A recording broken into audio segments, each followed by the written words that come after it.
Hi, and welcome to the Rise Up podcast. My name is Vicky Ross. I am your host. Now, this particular podcast, there was just too much to say, so I've made it into part 1 and part 2. So do look out for part 2 when it arrives, and it should be soon, within this week. So with part 1, I've named it Why You Keep Repeating the Same Patterns. There was just too much to put in, so that's why part 2 is about what happens next. So I will leave that for you.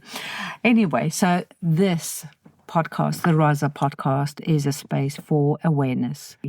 It's just helping you see yourself differently and clearly and being able to create the changes that you want to have. So today, I'm looking at something that is deceptively simple about why we keep repeating behaviors, and even when we desperately want a different result. So we often think that the issue is discipline. And again, having spoken to a lot of people, and we talk about the self-sabotage, they have this idea that there's something wrong with them, that they're lazy or they're not focused, or, and yet when somebody's doing something that they really love, oh my God, the focus is incredible. So I don't think that is the problem. So sometimes they feel or they think that the issue is that they're not motivated. And again, when somebody is doing something that they really, really resonate with and align with, they do not need any motivation, no kicking up the arse. They go and do it.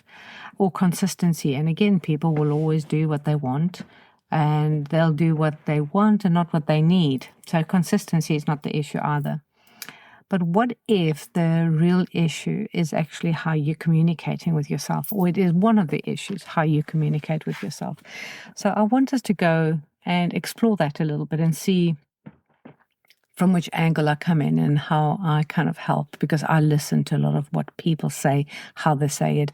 And I do think that communication is one of the most important things in any kind of transformation.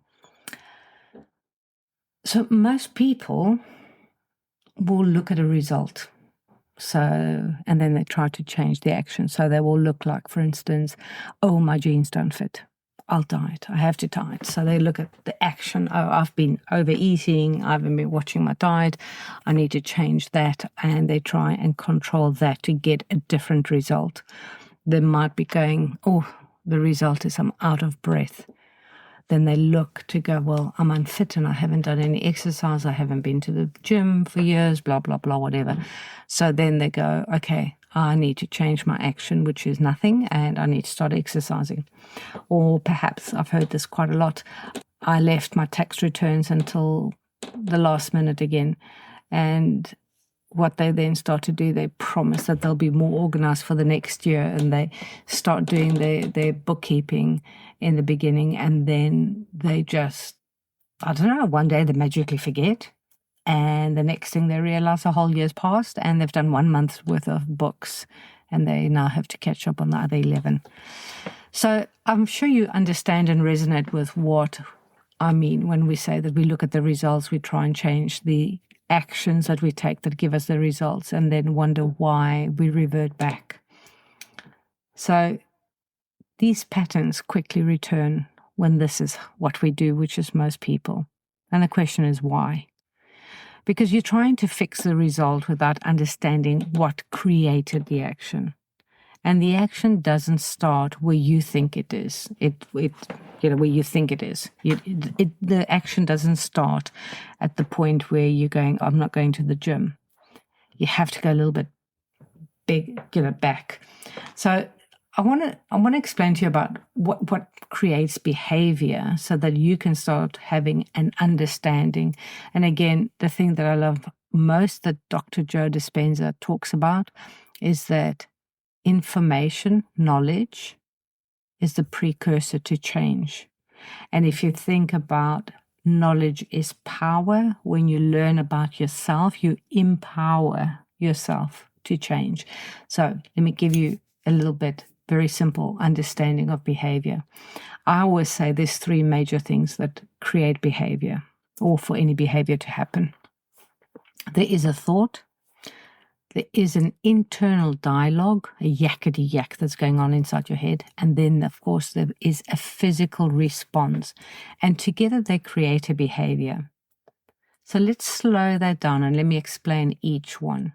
Because if you can break any one of those three, the behavior drops, it goes. Because it needs the combination, a very specific combination for that behavior to exist. So let's break it down and let's have a look and, what exactly do I mean?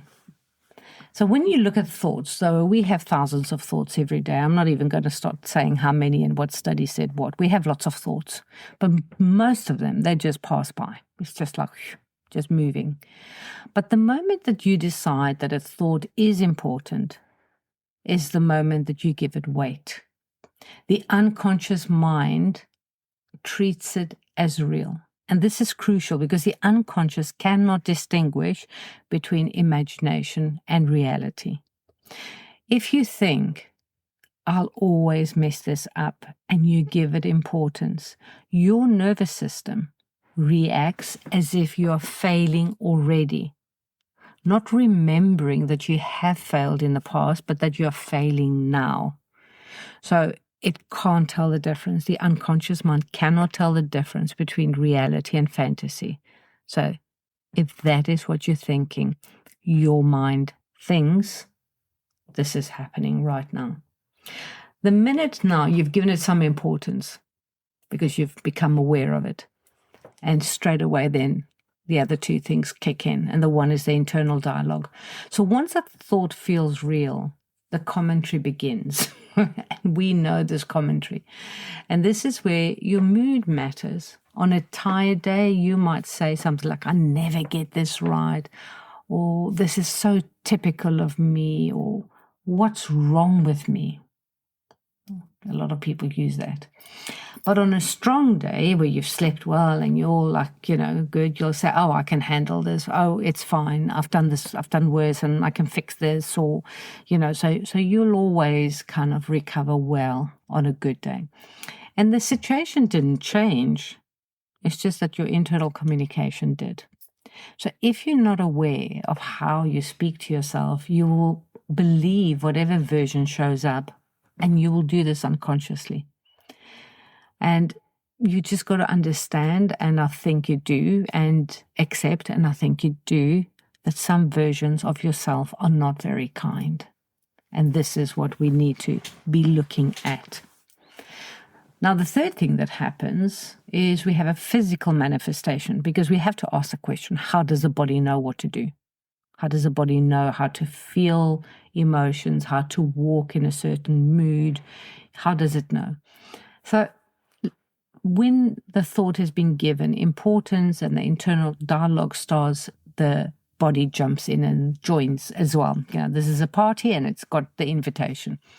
So if your thing was, I always fail, and you're not in a good mood about this, and therefore you believe that you'd never get it right, you probably find that your shoulders drop, that your chest tightens, that your breathing is shorter, your energy shifts, and now thought, your dialogue, and your physiology are aligned. Everything is in alignment, and your behavior follows naturally. So you might procrastinate, or you might go and try unconsciously to break the behavior by doing something different, like eating, because unconsciously we all know that eating produces serotonin. It is a survival mechanism that we have. Otherwise, we would forget to eat because it doesn't feel good. And we would think like, I don't care. And then next thing we'd be starving to death. So the body, when whoever created us, made sure that eating was a pleasurable action so that we would be motivated to do it. So unconsciously, when we're feeling bad and we want to shift that mood, we might want to go and overeat. You might withdraw because, it's a fight and flight and hide. So we're just going to withdraw and hide and freeze and do nothing. Or you might go and overwork so that you don't have to actually face the thoughts and the feelings. Not because you're broken, but because the loop is intact.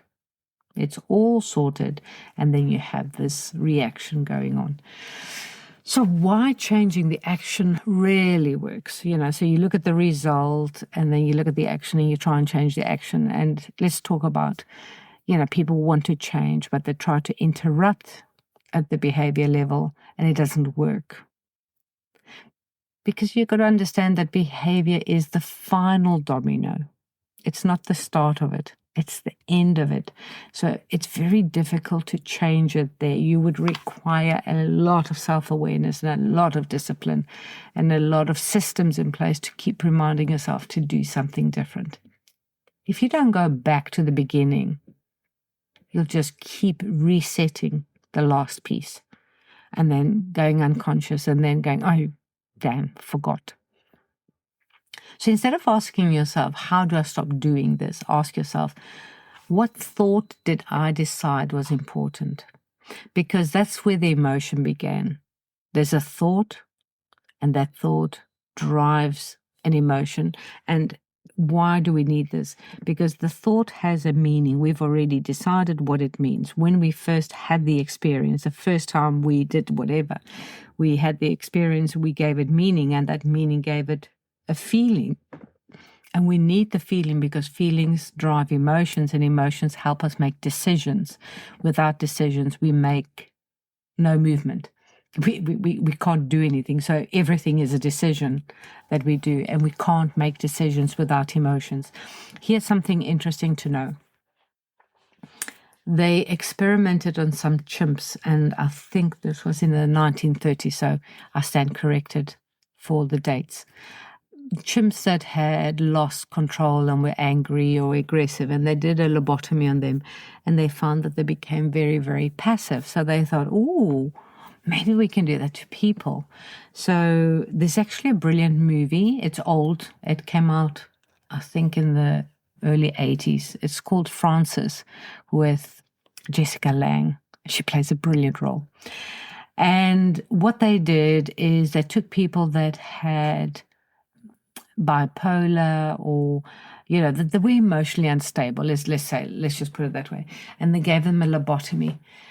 But eventually what drove these people crazy is because that they no longer had emotions, but they would do things like, for instance, if your shoelace broke while you're trying to tie your shoes, instead of them going, oh, the shoelace is broken, I need to replace it, they would keep trying to tie their shoelaces because there was no mechanism to say stop, which is a decision that comes out of the emotion that this is futile because the shoelace is broken.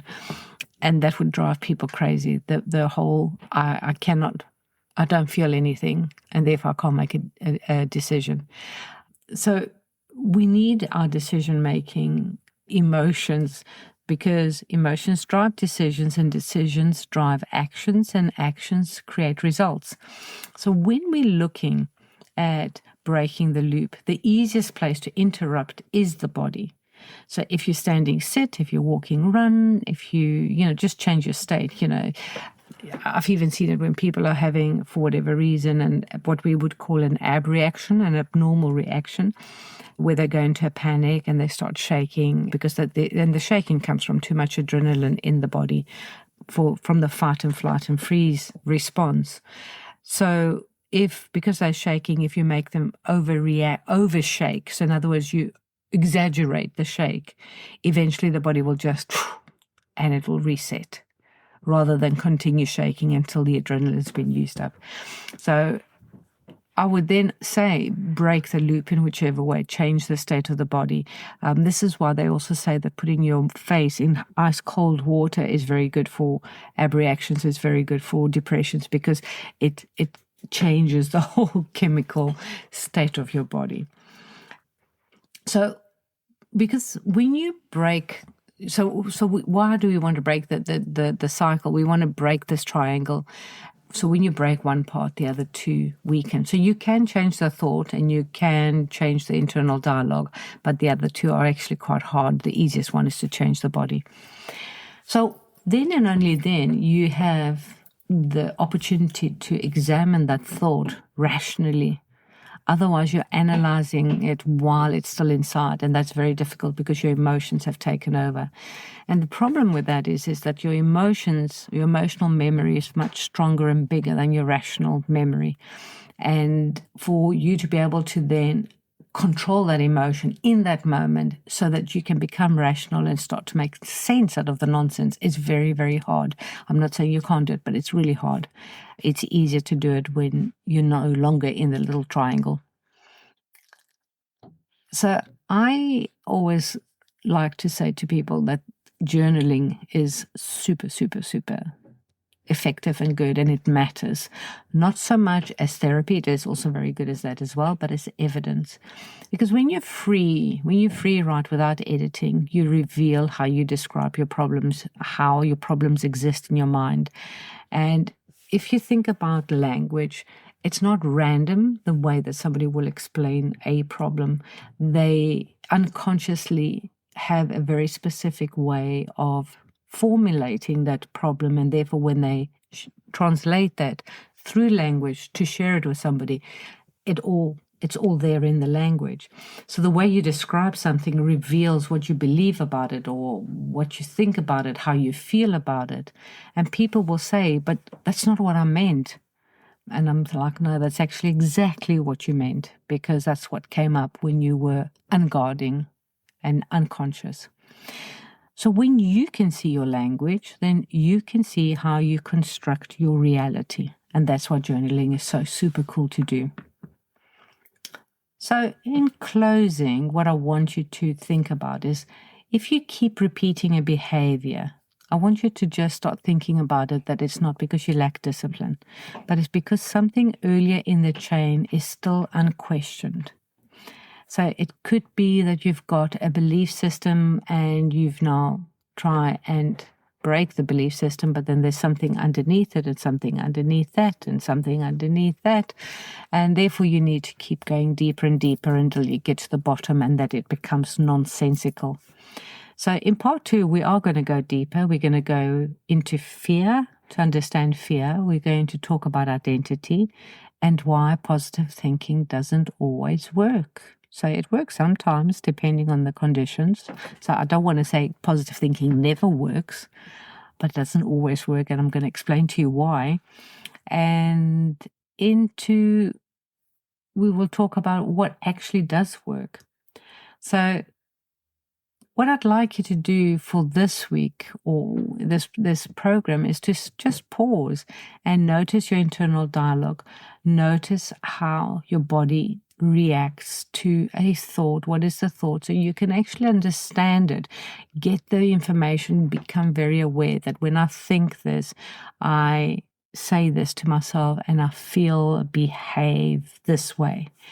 Start to become familiar with yourself and the way you react.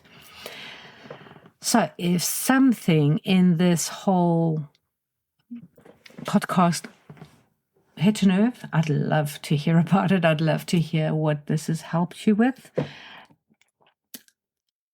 I'm being told to tell you to please subscribe, please rate my show because it helps others find it. And if you'd like to get more involved with things that I do, and I do a lot of lovely things around behavior and thinking and mind and, living life on your terms, because that's what I really, really believe that we all deserve. Get in touch with me by sending me a message, going to my website, which is vickyross.com, or come and join my fabulous, beautiful membership community, which is my Rise Up Academy. So I trust you enjoy this, and until the next program, take care, and here's to your success.